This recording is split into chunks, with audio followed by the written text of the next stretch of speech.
ខាងក្រុមហ៊ុនគាត់ប្រជុំឲ្យមកធ្វើគាត់ថាបុគ្គលិកអ្នកគួរតែមានបសសប្រចាំខ្លួនអញ្ចឹងព្រោះថាងាយស្រួលថាបានទាំងមិត្តភាពបានទាំងគ្រោះថ្នាក់ផ្សេងៗក៏បាននិងការទទួលការព្យាបាលនៅមន្ទីរពេទ្យហ្នឹងក៏បានអញ្ចឹងវាស្រួលជាងអ្នកដែលអត់មានបានបសសអញ្ចឹងបានបសសហ្នឹងមានអត្ថប្រយោជន៍ច្រើននៅពេលដែលយើងមានបញ្ហាមានការឈឺស្កាត់អីគឺយើងទទួលបានអត្ថប្រយោជន៍ច្រើនសប្បាយចិត្តមែនដល់ពេលគេធ្វើអញ្ចឹងដល់ពេលដូចយើងមើលមិនឃើញដូចអ៊ំត្រីជាផ្ទះខ្ញុំអញ្ចឹងគាត់មានបញ្ហាអញ្ចឹងក៏គាត់មានអានឹងទៅចូលទៅពេទ្យមកគេជួយជំនួយចោះពុកបាហរម៉ូនឡាយើងអត់មានសមត្ថភាពទេព្រោះយើងវាអត់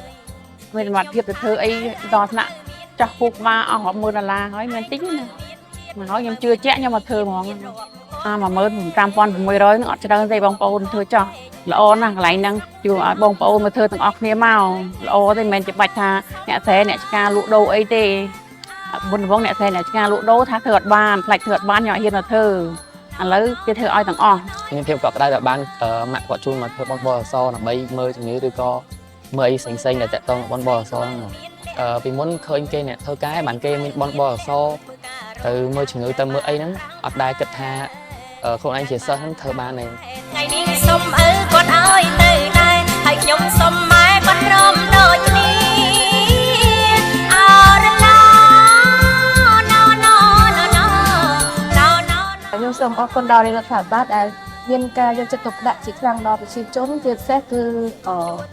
ដល់សំខាន់ទៅលើសុខភាពប្រជាជន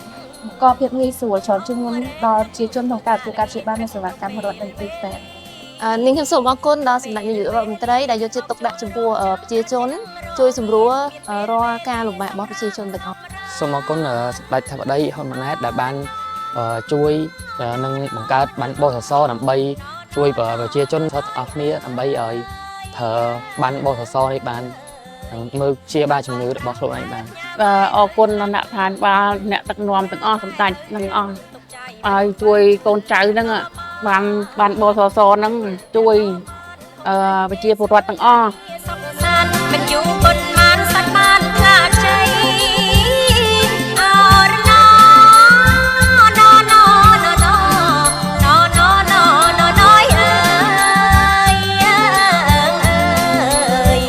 ខ្ញុំចេះសន្សំខ្ញុំខំធ្វើកា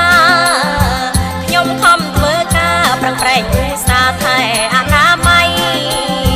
ថែសាច់ត្រលុកសាច់មុខជើងដៃឥឡូវមាត់ខៃសង្ស័យខ្មៅស្រង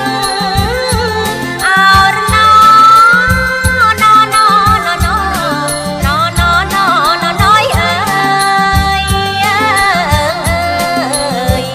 ខ្ញុំទៅចូលឆ្នាំប្រុសចាំចំអងប្រែខ្លាយជាខបមកញ៉ែង